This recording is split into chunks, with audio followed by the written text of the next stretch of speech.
Well, hello. Welcome to Buy the House, Build the Home. We are back with another episode of our podcast, and today it's our first ever Zoom podcast.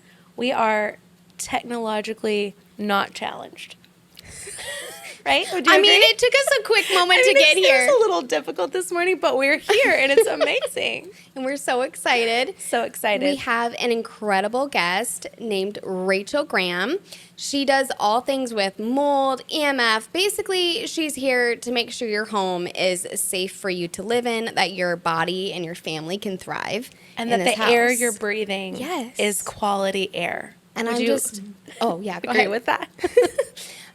So we're just so excited to have her. And Rachel, why don't you give a little introduction? Tell us about yourself. How'd you get into mold and EMF? I feel like you don't just stumble into that. Right. Yeah.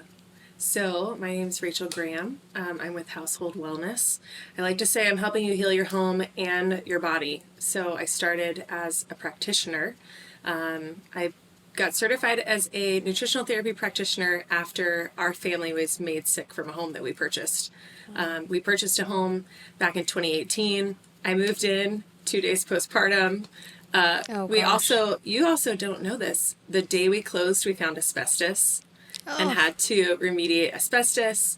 And in the entirety of the length of the time we lived in that house, we didn't just deal with mold. We had asbestos, sewer backups from the city, floods. We had termites and had our home tented, and then we found mold.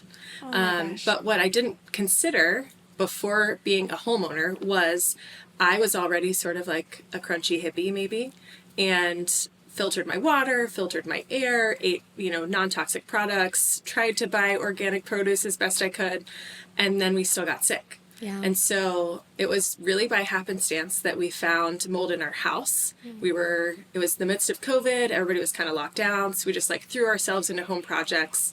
Let's make the house exactly what we wanted it to be. We were building a deck in our backyard, and we're using a moisture meter to check the moisture of the wood so we could stain it. Because Florida just rains every day. Yeah. So we had to time it perfectly.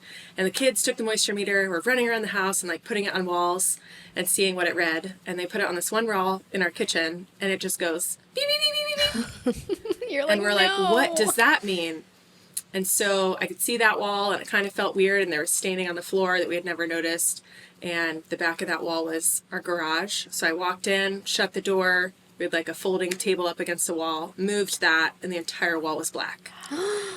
And so we had an inspector come out, and he was like, yeah, it's your original piping has had this pinhole leak. Has your water, account gone up in price, your water bill? And we were like, yeah, a little bit, but not crazy. And then he opens the wall, and that entire wall was saturated with what we now know is called Stachybotrys. A lot of people like to refer this as black mold or the hell mold. It's one of the worst ones. Yeah. Yes. Great. But at this point, we've been living in the house almost 2 years. I had one child who was exceptionally ill. I was dealing with chronic infections. We were having regular ER visits, and nobody could tell us what was wrong. Found a friend who actually had been bedridden from mold as a teenager. And she was like, you should probably test your house, because every time I visit you, I don't feel good. Aww. So tested our house, Wow. ended up essentially evacuating the home immediately.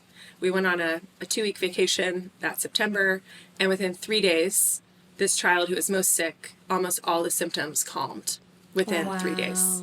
And so we never went back to the house. We kind of lived nomadically for 2 months. We still had to remediate and disclose it so we could sell our house. So that's a whole other thing you guys understand with disclosures. Yeah. But I essentially turned that really horrible season into, I'm going to have to become a Google doctor, for lack of a better word. Everybody hates that. But went back to school, got certified as a practitioner, and then pushed into the home space. So now I'm also a certified mold inspector, a microbial remediation specialist.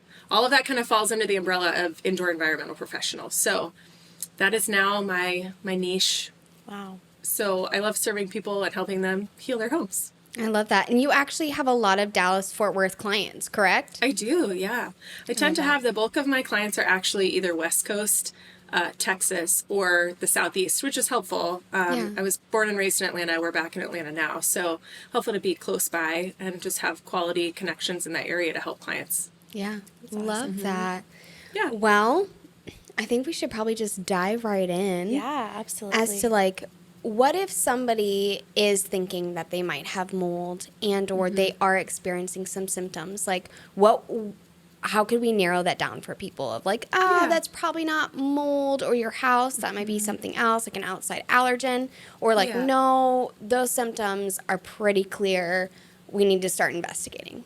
Yeah, I think there is visible mold that you can find. Anybody can notice if there's visible mold growing. A lot of people are really quick to say, "Oh, it's just a little bit of mildew in the shower, in the grout line. I'll just clean it." But if you're starting to see visible mold on clothing, in your laundry, if things just like aren't getting clean when you clean them, whether it be your shower, your tub, or your clothing that you're washing, that's usually an indicator that there's a bigger issue going on. A lot of inspectors will say the easiest quick option is to look at your toilet tank. So lifting the lid off the back, and if you see microbial growth, that's usually indicative of a bigger problem. When you're trying to correlate it between symptoms, a lot of people will go to their standard physician and say, I think I have a mold problem. And they're like, I don't know what that is, or that's not a real thing. Right. So then you tend to go down the line and then you find maybe a functional MD or a naturopath or just a practitioner, and they'll be able to order additional functional lab work. But the thing that I like to start every client with is let's assess the home environment. Now, work and your place of education, your children's school can also play a role, but focusing in on the home and kind of going, let's use our eyes and act like an inspector. So I train all my clients in like a DIY inspector sort of course, walk them through how to check their entire home. You're not just looking for visible mold, you're looking for cracks, discoloration, bubbling, buckling in your floors, any type of foundation movement, which is really common in Texas. And then looking at the home's health history. So past historic leaks, floods, any type of claim that's been on the home, whether you owned it or someone else did, and just kind of going through piece by piece, even looking in little places you would have never considered. You would be surprised the number of times I've gone into a closet that's not a walk-in closet, but if you like can stick your head in and then kind of like turn up and look around, you'll see water damage. And nobody thinks to look there because you're not putting your head in a linen closet, Right. And then, I mean, in general, just learning your home. I think every realtor can probably agree with me. You should just learn your biggest investment. Yeah. You should know how to access your attic and like where your hot water heater is and things like that, but also just kind of knowing what to look for. What has changed when you're living in it for some time? What are you noticing? Yeah. Do you feel worse in a certain area? And then it can come down a lot of times to intuition. I have clients come to me and be like, I don't see anything. I've looked everywhere, but I feel like it might be in this place because my kid is worst in this room. So a lot of it kind of lands on that as well. Wow. I love that. That really speaks to me too, because I think I mentioned this when we talked prior to the podcast, but we had a leak here and realized that when the people that flipped our home before we purchased it didn't do it correctly in our master bathroom upstairs. And so we had water leaking for quite some time, discovered it, and then we discovered mold when we were tearing everything out to do it well. And we have remediated. But in the middle of that process, anytime we had to walk into that bathroom for some reason, like to grab a tool out of there really quick or to grab something that was stuck in there, I know if I was in there for more than a minute, like I would walk out and I would feel ill. And I was like, oh my gosh. And then we got it handled. And now I can be in the bathroom and I'm perfectly fine. And it was very eye-opening to see the difference of how my body responded and how quickly it responded to it. What are symptoms that a lot of people have when they're exposed to that? So standard in the industry, if you're being trained as a practitioner or if you're being trained in the home space like an inspector, standard is like a quote that is, it can cause allergies, sinus symptoms, cough, runny nose, or chronic sinusitis. Okay. That's like the blanket statement. Yeah. That is so missing the dozens and dozens and dozens of symptoms that you could have. Yeah. So you can have everything from symptoms that are affecting your immune system, making you more immunocompromised, you get sick more often, or you don't get sick at all. I see a lot of like rashes, fungal infections, yeast infections. Then you have things like hair loss and sleeplessness, insomnia, weight gain, lots of hormonal imbalances in women. I see in children the most, a lot of just like nervousness, very excitatory, or not wanting to be away from the care provider or the parent. That can lead into a whole nother diagnosis that has to do with the way the neurotransmitters in the brain are being affected. So there's also neurological symptoms. My biggest symptom was literally not just brain fog, but I'd be like, what is the word for that thing that you get when you want to reach like high spaces? And someone would be like, a ladder? And I'm like, yes. Like physically could not remember. Wow. Or I'd walk into a room and be like, what am I here for? And it wasn't just mom brain, because I was newly postpartum. It was literally, I could not remember why I was in this space. So I think there's a range of, oh, that makes sense. Like you might have a stuffy nose or feel itchy or get hives or something. But then you also have these like neurological issues, developmental delays in children that are way more concerning. Yeah.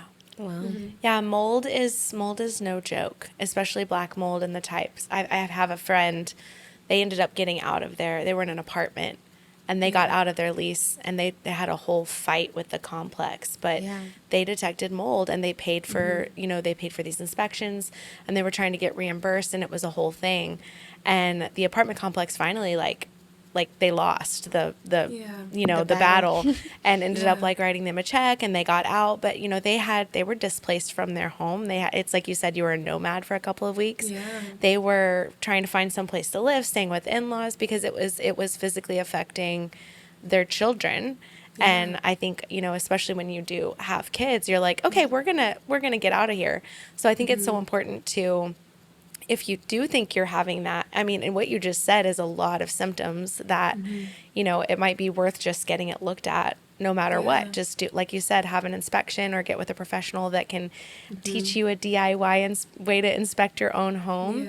Yeah. But I just think the ramifications of mold and with it being so prominent, it can be pretty detrimental to a family unit, right? So it's just, I would say it's really important to get it checked out. And when you get your home inspected, like you're under option period, you're about to, possibly move forward with this house. If the inspector detects any form of mold, I would always recommend that you have the seller remediate that.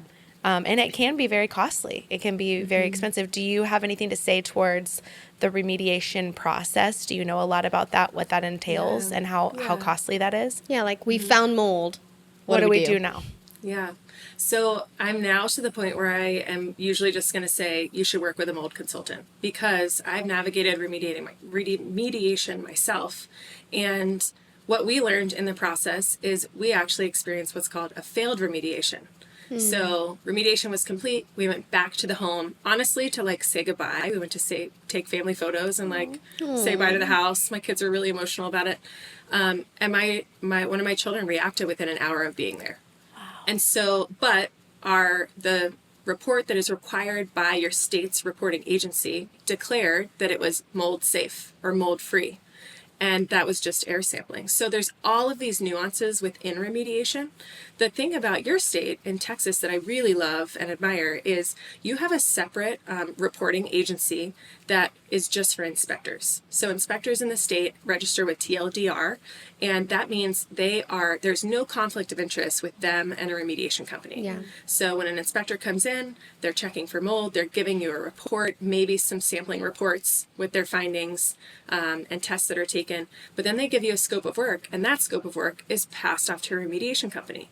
They have to follow the scope of work to ensure that it's done appropriately. And then post-testing is taken after remediation to ensure the spore counts are down at acceptable levels. It's called a Condition 1 environment.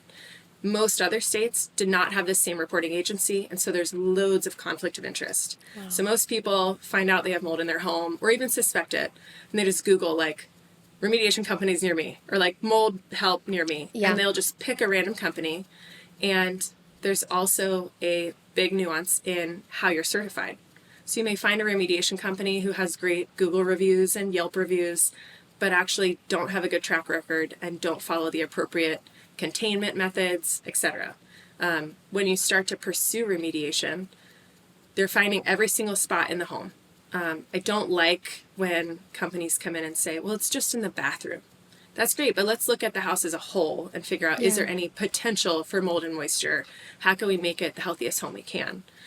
So going through place by place, coming up with a scope of work, then setting up containment so there's no, essentially like your spores getting kicked up in remediation aren't going to other rooms or into your HVAC unit. And then post-remediation verification testing is done inside that contained unit before it's taken down. The other really big detail that I'm finding with my clients all across the States and even into Europe is a lot of times remediation companies are highly qualified. They hold the highest qualifications, certifications that I would require for my family, but they don't do the final step for me, which is called your fine particulate cleaning. So this is where we're going through your home and every little thing. I mean, this is wiped down, your phone, and then you come in and you're like, and then you wipe the candle, and we're wiping even, oh, my wallet, I gotta wipe my wallet. Anything that was in that contained space is considered contaminated and needs to be wiped down before containment is removed so we can avoid any type of spores going elsewhere in the home. This is like the key final step. And a lot of people don't know that. You can find out a lot about remediation on, I don't know, Reddit feeds and Facebook groups and really well-meaning people, but they're not certified. And even those that are certified may not be fully trained in the highest quality standards, which is what I would want for myself, for my clients, for any friends purchasing a home. So yeah, there's a lot of detail that goes into it. Yeah. That's crazy to think about. I think about how, I know we asked you to like kind of put some of your common questions together, things like that prior. And I looked at it and one of the questions was, can I just bleach? Can I just use bleach? And so I'm thinking about what you just said, like that entire process. And I'm like, I don't think bleach will work. No. I don't think that will do it. Yeah. I actually had to field a lot of calls in the last couple of weeks, obviously with the hurricanes that just went through, and getting a lot of calls from people going, well, I got bleach and I have this contractor who said he can clean it. And I'm like, whoa. Take a deep breath, throw that away, return it to Home Depot, wherever you got it from.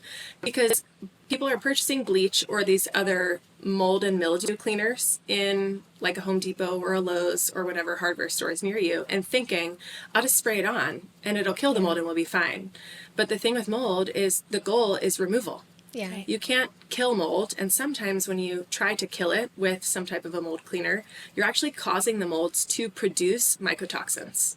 And those are the things that cause the massive health effects. So coming in, doing proper remediation within containment, using the proper, ideally, I like to use botanical disinfectants, so they're non-toxic, they're not going to affect the occupants, they're fine for people with chemical sensitivities as well, then you're going to have a better outcome. Bleach can essentially come in and like throw gas on the fire and cause the mold to spore off and go elsewhere. And that is the last thing that we want. Yeah. No. I think it's so interesting. You know, you said take a deep breath. I think when you're dealing with these types of things, people go into panic mode. Yeah. And they're like, well, let me just get the bleach out of the closet, right? And it's like, no, calm down. And you really have to have patience with mold because and it's something and there's so much fear attached to it that it's like we just need to get this out. We just need to clean it right away instead of like calling a professional, taking the time that it's going to take to dedicate to really diagnosing where these issues are and getting them fully remediated and taken care of. But I do see a lot of knee-jerk reactions that, as it happens with anyone when they're afraid or when there's these things and it's affecting your health. But take a deep breath, call someone trusted, reach out to a professional that does have the correct certifications. That's not, because there's a lot of information out there just in general that's not accurate. I mean, you can look at a roofer in general. There's so many roofers. You don't have to be licensed to be a roofer. And they all come in with, it is crazy. Yeah. So you really do have to find the right source and then also just remind yourself that these things do take time, but that it can be fixed. It can be fixed because I've had people call me just panicking, and rightfully so, but take a deep breath, contact someone who knows, And did I kind of, obviously, it can make you sick without even like kind of disturbing it, obviously, because people are having symptoms before they recognize it's in their house. But do I understand correctly that once you disturb it, it can be even worse because then Yeah. it can go like up through the vents to the rest of the house, things like that. So even in what you're saying, like do not panic because if you start to disturb it, you can actually create an even larger issue. Is that Yeah. accurate? Yeah. Okay. I mean, I've worked with plenty of clients who actually are like, don't worry, my husband's a contractor. And I'm like, I'm that's worried. great. I'm so proud of him. But he really needs to follow my instructions. And Yeah. when you are working with a family who even has that and has the ability to pursue like a DIY remediation, I very rarely recommend it. But if you're going to follow my protocols to a T and we're going to set up containment and everything's going to be documented well, great, let's go for it. But it's those like overly hasty individuals who are like, oh, my husband's handy. He can just like rip it out. And I'm like, guys, can we just calm down? Please just hear me. You don't want to risk cross contamination. Even leaving a space that has mold. If you decide not to remediate and you want to we're just going to move somewhere else. That's great. But I still want to know the species that were present, the mycotoxins they were producing, how affected your health is, who's the most sensitive individual. And then we're going to clean those things before we take them to the new space so we avoid cross-contamination. So there's so many nuances. And I do think this field that I'm in is a relatively new area. Yeah. You have practitioners and physicians and doctors who are trained to help people heal from mold. And then you have inspectors, remediators, ductwork companies, whatever, who are trained in the home. But there's no marrying of the two very rarely. Like the doctors will refer or the remediators will refer to a doctor. But a local remediation company to me kind of dubbed me like the wedding planner of the mold industry. So I'm coordinating between all of these different people, but I'm coming in and I'm going, I know exactly what needs to be done. I know the schedule of things. I'm going to bring in the florist and the wine guy and the chair rental company and whoever else is needed. And we're going to make sure it's done right. And I'm going to communicate with everybody. And that's my favorite part of it. I do think I should probably add like therapist to the title. Because you have a lot of like, I'm just so concerned and I don't know what to do. And I'm like, it's going to be okay. We're also going to do some like nervous system regulation. And we're going to get your husband on a call so he believes you. And the kids are going to be okay. Yeah. I think my most common phrase is like, you're doing a good job. You're advocating for the health of your home and the health of your family. Yeah. And taking it slow and making decisions from an educated standpoint and an informed standpoint is the most important. It sounds like you're a lot like a realtor. Yes, that's You're that's saying the all these role of a things. I was like, realtor, this is 100%. basically what we do because we have all Yeah. these different inspectors, roofers, electricians, handymen, all of that. And then you've got the title company. And you do play the role of a therapist quite a bit where you're really sitting with people in a place of great fear. Transition is scary for people. And so it is important to have an advocate on your behalf and someone who can remind you, you're doing a great job. Take a deep breath. You're doing a great job. You're not alone. If somebody discovers mold or some type of issue that's similar to that, and they cannot afford to do professional remediation, what does that look like? Because I feel like there's probably a lot of people that's reality, sadly, especially in today's economy. And so is there a way that they can support themselves and do something themselves if needed? So I've worked with clients in the whole spectrum of things. I have clients who can't move, who can't remediate, who want to just leave it all, who want to do the remediation to a T because my granddaughter's going to get married in the backyard and I want to live here forever. Like I've dealt with everybody. If you can't move, what I've done with families where I know there is mold throughout the home, so it's not a localized, it's just the bathroom. If it's the whole house, I like to do what's called making a safe room. So generally it's the master bedroom. You pull it out, you do a really, really deep clean, almost like a fine particulate cleaning that would be done at the end of remediation. And then you bring in things like a mattress encapsulation to protect you if spores are in the mattress, a very strict cleaning schedule with like your sheets and your bedding, and then everybody sleeps in there. And we have air purifiers running. I mean, married couples will argue about intimacy and stuff, and I'm like, you'll figure it out. Like, just Yeah. have the kids in your room. But having everybody in the same space, prioritizing that as the healthiest room in the home.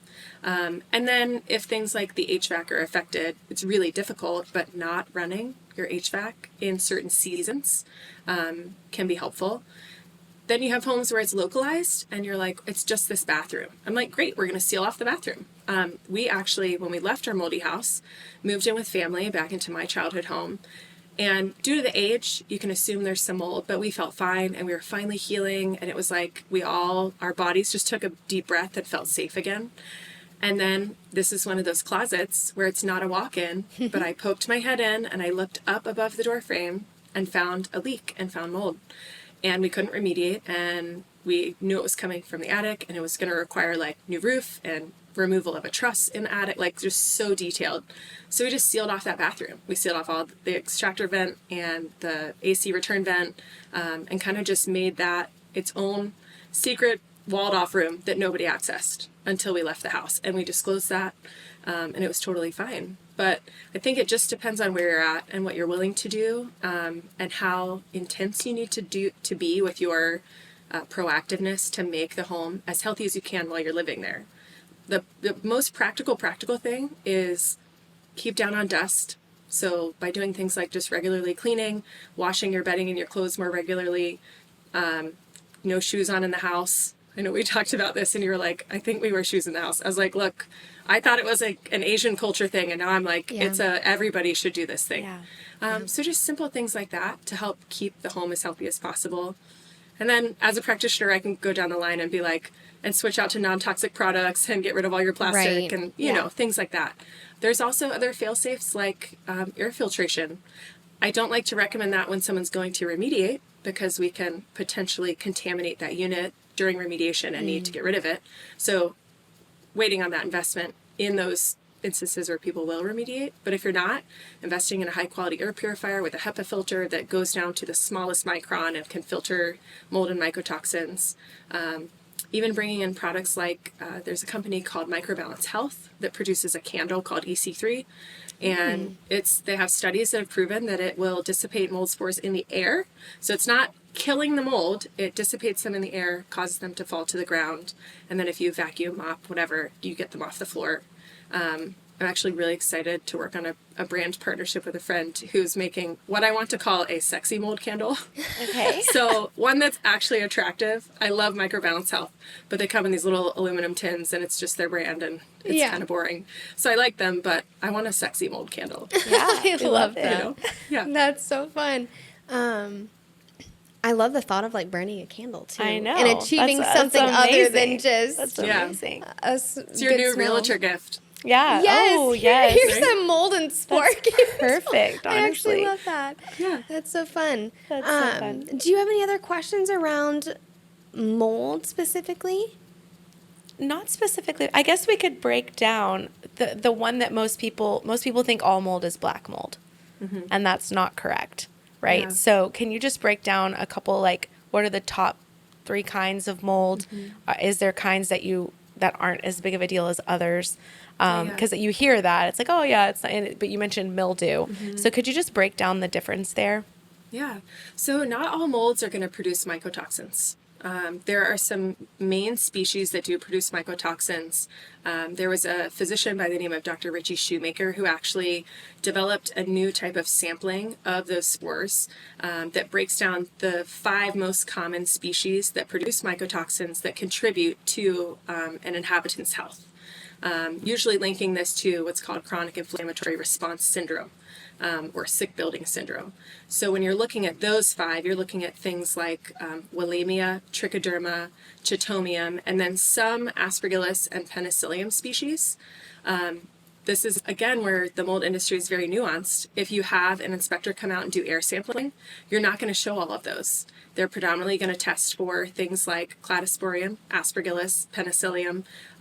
Occasionally I see Epicoccum, which is another species on there. If you want a more detailed look into the home, I'm a big fan of multi-pronged testing. So utilizing something that does a dust sample like an ERMI, which stands for your Environmental Readiness Moldy Index. And that is still not recognized by most states as viable for proving or disproving that there's mold in a home, but it gives us an idea of all the species present.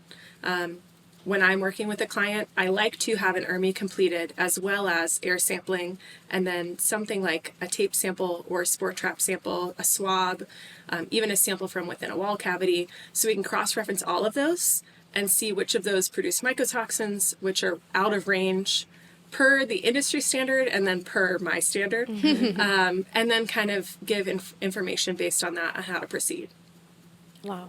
That's so. But I could could not really, really pretty. Some of those words you just said, I was like, wow. I know. I was sitting here. I mean, I was listening to all the information, but I'm like, even just knowing how to pronounce all those names, that is impressive. Full-time job over there.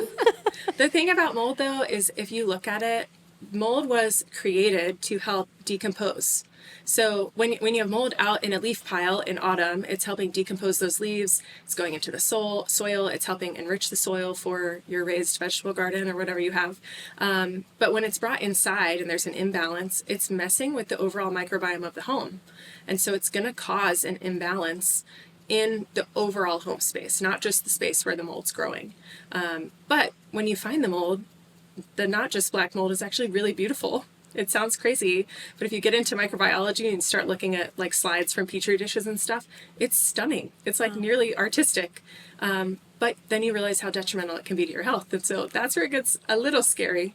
Yeah. But I think even just educating your clients, people who are buying homes, what to look for, that it's not just black. It can be pink and white and green and brown and gray and fuzzy.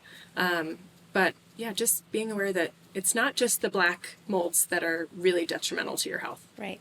That's great. I love how you also jumped in a little bit about like non-toxic and plastics and stuff like that. And I think these types of conversations can feel super overwhelming for people, especially people on a budget. It can be like, okay, I don't even know.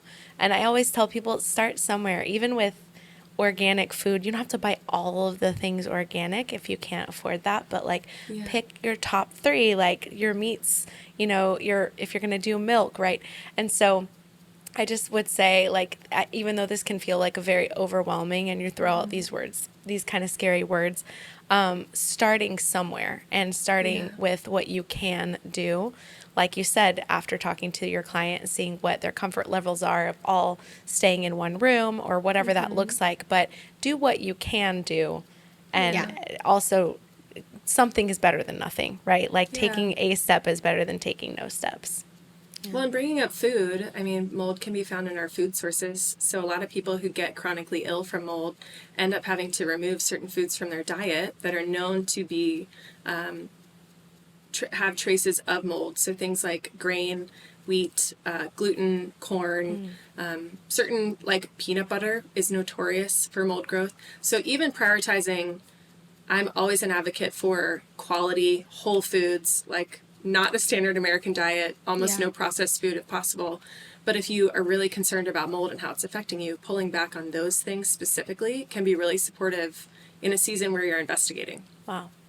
That's great. I love that. Well, is there anything else that you would like to share just like specifically around this topic that you feel like we haven't touched on and it's important for people to know? Yeah. I think the biggest thing to know is whether you know there's mold in your home or you're concerned about it, the thing to be informed about is everyone is going to display differently. So no two people in a household tend to have the same symptoms. A lot of times the person I see that's the most ill is either the mother or the eldest child. A lot of that plays into things like your overall toxic burden. The mother tends to pass down the toxic burden in utero. So there's lots of other things to do with that, but just being aware that no one's going to display the same way. When we lived in mold, my husband had seemingly no symptoms whatsoever, and it wasn't until we moved out that we realized all of his were neurological. So no physical symptoms, no signs that we could point to. And then I had one child who had nothing but physical symptoms that were debilitating. And a child who slept in the same room, ate the same foods, lived in the same house, had no physical symptoms. They were all neurological. So it really just comes down to how the person's overall toxic burden is carrying it. And not to panic and think we have to immediately get out or we're all going to die. I think the last little caveat is like we talked about, taking a deep breath and waiting and doing things the correct way, having patience, but also just knowing I very, very rarely, I mean, I can say in the hundreds of clients I've worked with, I've had one where I did recommend that you get rid of most of your possessions because of how intense the mold infestation was in the home. When we were leaving mold, we got rid of 95% of what we owned. But it was a moment of desperation where we would have done anything to see our child get better, to see me get better. And I would do it again 100 times over. Yeah. But that could be devastating to a family financially, emotionally. Yeah. It can really mess with marriages and children's health. Yeah. So just knowing it is a very rare occurrence that you have to burn it all. And that's why working with a mold consultant can help inform you based on your testing, your sampling, your inspection reports, how diligent you need to be with either cleaning your possessions or getting rid of them, replacing them, etc. But I think there's a lot of fear-mongering out there. There's a lot of really helpful and also really horrible Facebook groups that moldies end up in. Yeah. And so just a word of precaution for anyone who's really concerned about mold. It's very rare that you're going to have to get rid of everything. There's other ways to support your family. Yeah, I love that. I think I thought of 2 questions while you were saying that really quick. Number one, there's been a couple of times where I've walked into a house, obviously showing the house, things like that, and right away you're hit with smell, like mildewy or things like that. When the house is at that point, I'm thinking more just as a realtor now and advising. Yeah. Should we be saying, hey, let's just turn around and walk out? Yeah. Or is that like a, hey, there's a problem here, but like let's investigate and see what can be done? Like when the house itself is just, you walk in and you're hit. What level are we at, I guess is what I'm trying to ask. Yeah. I think here's where I land. And I probably couldn't have said this when we were in the height of our issues with mold. If you have the ability and the finances to come in and gut the important things and get rid of stuff, go for it. If you are working with a mold consultant who can walk you through the process. If you're just someone who's like, here's my budget, this is what I can afford, I got nothing else, there's no money for renovations or upgrades, like that's it, then I would say if you have that sense, then I would just walk away. Okay. That's really hard to say. Yeah. It also kind of lands ethically, like what you feel comfortable with. I come across that question a lot as well, whether you're buying a home or selling a home, what do you have to disclose? Do you feel good about disclosing and still selling? Especially those clients who want to sell a home, disclose there's mold, and then feel bad. Like, we got sick here, someone else might get sick, we didn't remediate. They have no problem selling. And then if you're searching for a home, we did the same thing before we bought our current home. We walked through over 100 homes, and there was at least a dozen where we got to the front door and I was like, nope, turn around, get in the car. Because but there's also a difference in sensitivity levels and how sick you are. So we were exceptionally ill. We are what they call the canary in the coal mine. If you know that phrase, when coal miners would be working, they would bring in a canary, and if the canary died, it meant that there's toxic levels that was going to disrupt the oxygen and they were at risk. So the client who is the canary is the person who goes in and immediately has a feeling that it's not safe. Yeah. So being mindful of that, but also knowing you can remediate things, you can deal with it, and it's not always mold. They might have a cat who peed in the dining room every 3 days for 6 months. Right. Yeah. Or they might have had a smoker, or it was a hoarder or something. I'd be really cautious of any house with a million Glade plugins. Number one, they're really horrible for your health, but number two, they just mask a smell. So, yeah. Okay, great. And then let's say top 3 to 5 things that people can do to help their home. And I'm not saying they have mold, we need to remediate, but they're just like, we want to keep our house healthy. Yeah. What can we do? Yeah. Changing your air filter and your HVAC, stuff like that. For sure. Yeah. I mean, first you want to even know where your air filter is, what size it is. Know your home. This is so true. Yeah. So, I mean, changing out air filters, I like to change them out more regularly than is recommended. The other thing is overall maintenance. I also now advise, whether you qualify for a $500,000 house or not, you should dump that down by $50,000, because that's what you're going to spend in maintenance in the first 10 years. And that's like at a minimum. And nobody considers that. So even just being mindful that you're setting aside a budget for general maintenance, for the swapping out of your filters, for HVAC servicing, for getting hot water heaters serviced, for deep cleaning, dishwashers and laundry machines, whatever, having your ducts cleaned if possible every couple years, things like that. But then practical day to day, keeping shoes off in the house, really, really hard because you have kids and they're in and out, but having a designated shoe section by the door, and then sometimes bringing in something to keep that dirt and debris from shoes out. Things like opening up your windows daily. Even in those super hot, humid climates, it can still be really helpful to help with airflow. And then keeping a tidier house. I was not a fan of minimalism. I wasn't a hoarder by any means, but I just love my little knickknacks and I love having extra books all over the place. And in this home, I'm like, everything's put away and it's nice and clean and it's easy to tidy up at the end of the day because it cuts down on dust and debris and clutter. Right. So yeah, those are the biggest, most simple answers. Love it. Awesome. Well, thank you so much. My understanding is you also do EMF stuff. Is that correct? So I am a certified building biology advocate, and I can do that. The way that I work with my clients, because I'm fully virtual, except for those in the Atlanta area, is I usually refer you out to another building biologist in your area that I have vetted personally. So I know that you're going to be in good hands, and they can help assess that as well. Awesome. Well, we might have to have you back and you can kind of dive into the building Absolutely. biology Sure. of it all. But Yeah. I do think we have to wrap today. But I would love that. I'm Yeah, always same. curious on all of For that. sure. So, Yeah. how can people contact you, reach you, and Yeah. get help if they need to? Well, I'm on Instagram at household.wellness, or you can email me, rachel@householdwellness.co. Awesome. Amazing. Well, Rachel, thank you so much. Thank you for Thanks your for having time. me. You were fantastic. This was so informative. I know. and I'm so, like, so okay. phenomenal. I'm going to order everybody in my house to take off their shoes. And I'm about to go deep clean. Buy those candles. Yeah. Oh, No. yeah. Oh, Send yeah. us the Send us link. the link. Yeah. Okay. I'm so ready for that. Put it in the But- show notes. Perfect. Yes. Great. Thank you so much, Rachel. You have a Yeah. wonderful day. You as well. And to everyone watching, that's a wrap. That's a wrap. Bye. Bye.